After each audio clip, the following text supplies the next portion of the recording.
प्रिय विद्यार्थियों, English speaking course के इस दूसरे भाग में हम सीखेंगे आम बोलचाल के वाक्य। ये वो सेंटेंस हैं जो आम जिंदगी में हम सभी बोलते हैं, लेकिन उन्हें इंग्लिश में कैसे बोलना है और उनके बोलने का तरीका क्या होगा, ये सब इस पहले भाग में हम आपको बताएंगे।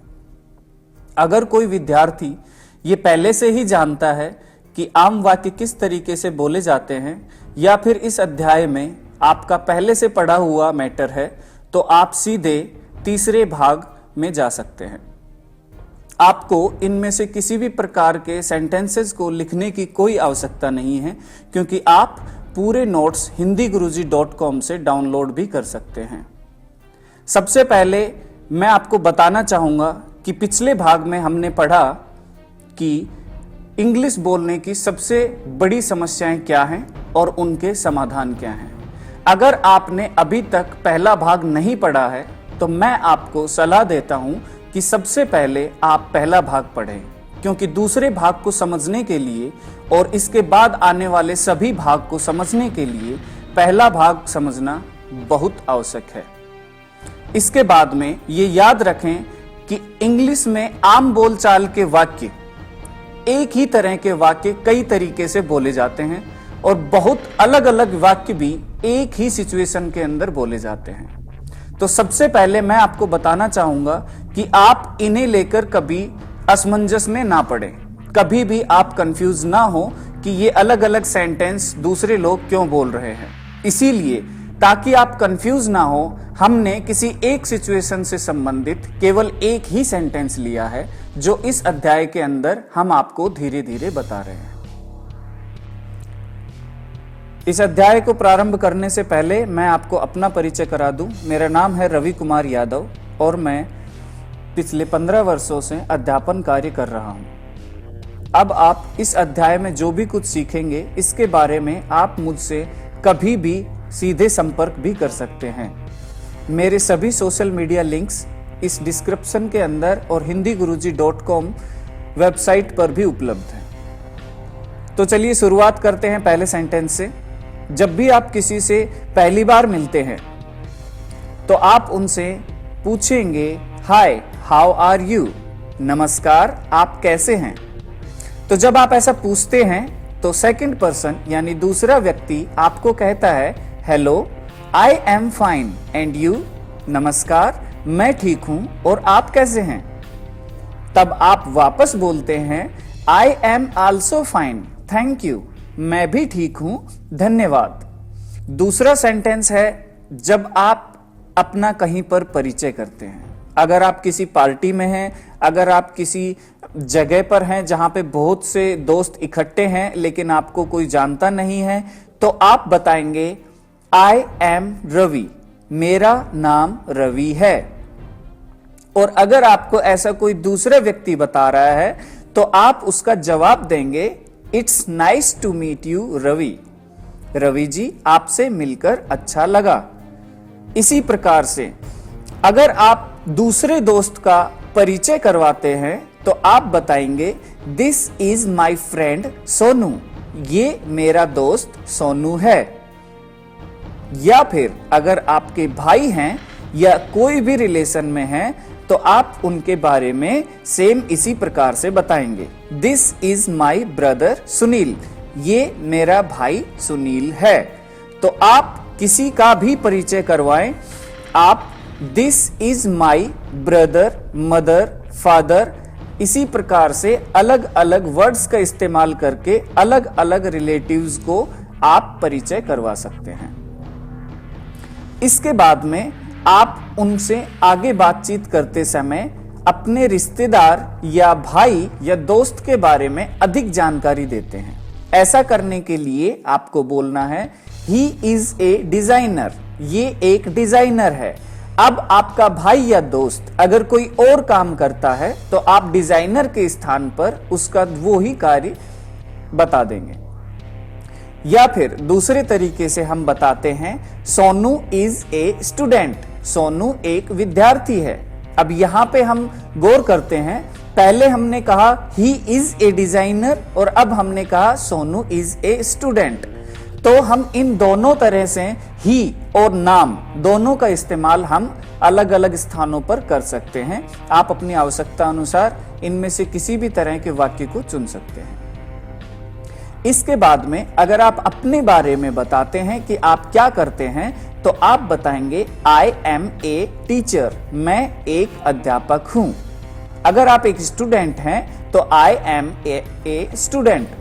तो इसी प्रकार से आप जो भी कार्य करते हैं आई एम ए लगाकर उसके बाद आप अपनी पोस्ट या काम बता सकते हैं। अगर आप एक ग्रुप के अंदर हैं, एक से अधिक एक साथ बैठे हैं और आप सभी विद्यार्थी हैं, तो आप कहेंगे वी आर स्टूडेंट्स, हम सब विद्यार्थी हैं। इसी प्रकार से एक ग्रुप में वर्कर्स बैठे हैं, काम करने वाले बैठे हैं और वो सभी का परिचय देना चाहते हैं एक साथ, तो वो बोलेंगे वी आर वर्कर्स। तो इस प्रकार से आप एक ही व्यक्ति सभी का परिचय एक साथ दे सकता है। अब अगर आपको किसी चीज से संबंधित जानकारी चाहिए तो हम उस वस्तु की तरफ इशारा करके पूछते हैं व्हाट इज दिस, ये क्या है। आप ऐसा किसी भी वस्तु की ओर इशारा करके पूछ सकते हैं कि ये क्या है। इसके बाद अगर आपको इसका जवाब देना है तो आप जवाब देंगे this is an apple, this is a pencil, this is a pen.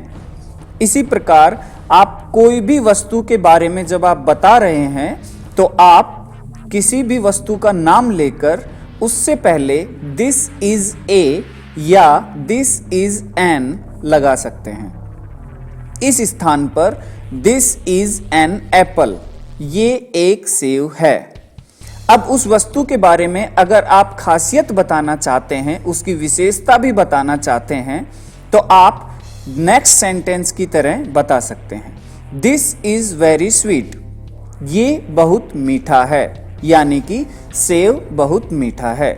इसी प्रकार अगर एक से ज्यादा वस्तुओं के बारे में आपको जानना है तो आप सवाल करेंगे व्हाट आर दोज, वो क्या हैं।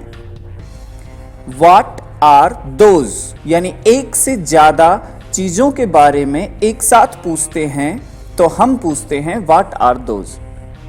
अगर आपको इसका जवाब देना है तो आप इस प्रकार दे सकते हैं those are books, those are pens, those are pencils. इसी प्रकार से आप इसका जवाब दे सकते हैं।